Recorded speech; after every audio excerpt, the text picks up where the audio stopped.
fear some of the time. Yes. I'm aiming to be in love as much of the time as possible. Yes.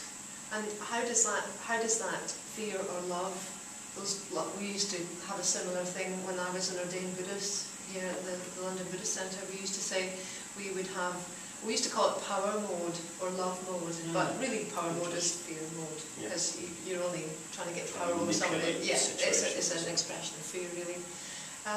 So how do you relate to fear and love within the business context? I mean, obviously, a lot of the business world works on fear.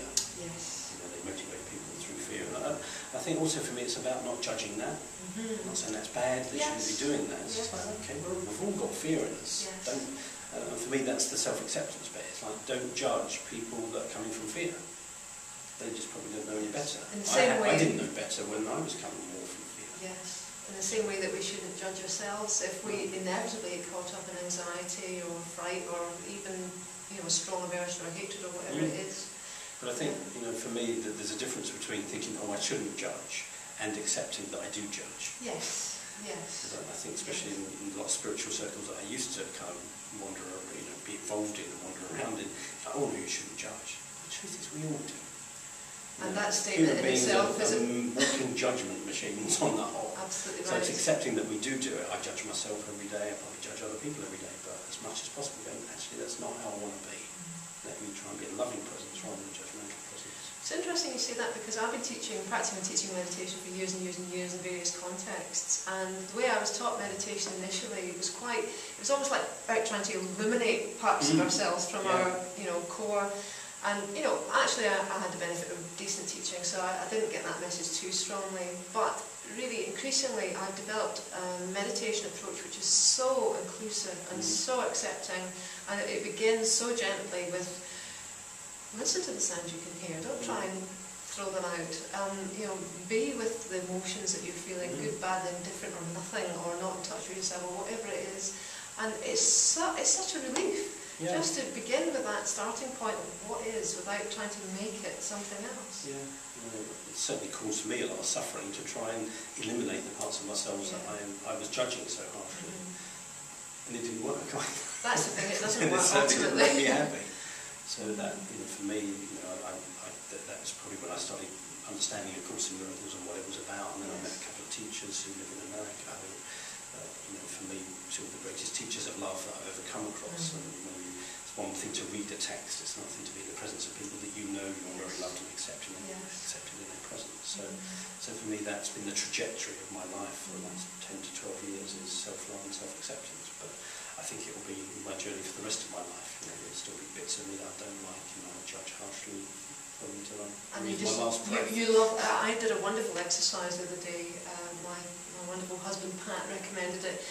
He's someone who studied A Course in Miracles a great deal as well, and he suggested once just to get a pad out and write, I love me when I'm this, I love me when I'm upset, I love me when I'm not loving me, just keep writing, and it's a great way just to kind of really immediately feel that sense of self-acceptance. It's like coming home to yourself. Yeah, it's a great place to start. Well, it's the only place to start. Yeah. So for me, that if you like, is my spiritual path, and every day it gives me opportunities to live that. In my work and my business, where I'm constantly confronted by fear or judgment of my own or other people's, and to the best of my ability, trying to be a loving presence in the face of that. So. And how does that translate into you helping other people run their businesses on the basis of love?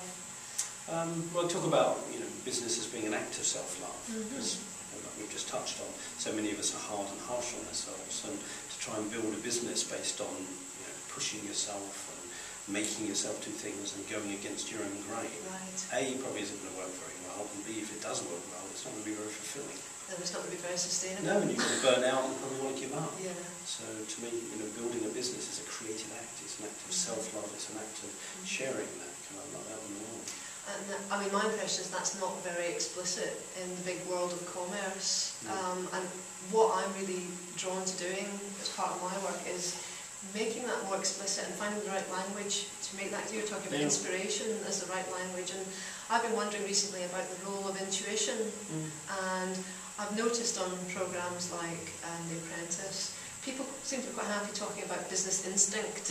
Gut feeling. And I wondered if that might be a way in to start introducing the idea of how to develop our instincts and our intuition. Or would you say that there is a rightness and a readiness to hear about intuition now in the workplace? My take on it, and this is what I choose to live by, and I may be wrong, but it seems to work for me, is I think people are hungry for inspiration, they're hungry for leadership, they're hungry for people to stand up and be loving, to be Barack Obama, to be Nelson Mandela, to embody that. So my feeling is it's beholden to all of us to kind of show up who want to. It's not a must do, it's a want to, but who feel called to show up well as that, to do it. And I think the biggest thing for most of us is facing our fears about, are we going to be approved of or accepted? That's if I use that language, are people going to switch off? So for me, it's a delicate balance between engaging and being authentic. So don't sell out in order to be liked, but neither put it in people's faces and say, well, this is my language, if you don't like it, tough. So it's finding that engagement point. That's definitely something I have encountered, having been a Buddhist nun practically for nearly 20 years, and then working more out into the world, feeling of all this richness to offer, but feeling a bit daunted by the big men in suits, as it were, and wanting to find a way of, I know I've got a lot to offer, but wanting to find a language and a kind of code of helpful tools. How do you encourage people to actualise their, to show up in love in those kind of environments? Well, to talk about the ideas, to share my own story, as genuinely as I can do, and to bring in other people that are doing that. So I suppose it's to kind of say that there is another way. It's not going to happen overnight, but we're all moving in a new direction. Or there is another new direction to move in. I think a lot of the world still thinks, fear's the answer. If we build bigger defences, everything's going to be okay. It's not. It's about dismantling the defences. So I talk about my own personal journey of when I was much more coming from fear, that I was coming from a very defended place. So for me, it's about continually being aware of and then letting go of my own defences, so that I can show up and be myself. And I think at the end of the day, probably I'm coming to the conclusion more and more as I'm probably just getting older and hit 50 last year. It's just about who you are to some extent.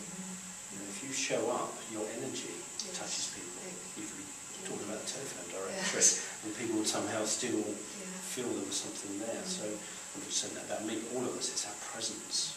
It's the kind of energy that we're radiating that people will respond to. It's about being bold enough just to make the connection, have the conversation, make the offer. Yeah, show up. And I know that sometimes things don't happen immediately. I know I've probably had conversations with people that I felt like went over their head. Then 3 years later they came back and said, that conversation, I struggled with it, but you were right, now I'm going in a new direction. So again, for me it comes back to unattachment. It's like, just say it. Whether it falls on deaf ears, whether it falls on fertile hearts. Actually, it's not my business. My business is just to show up and say it. Yes. That's beautiful. Thank you very much. Thank you. It's been lovely spending time with you, so thank you for suggesting it.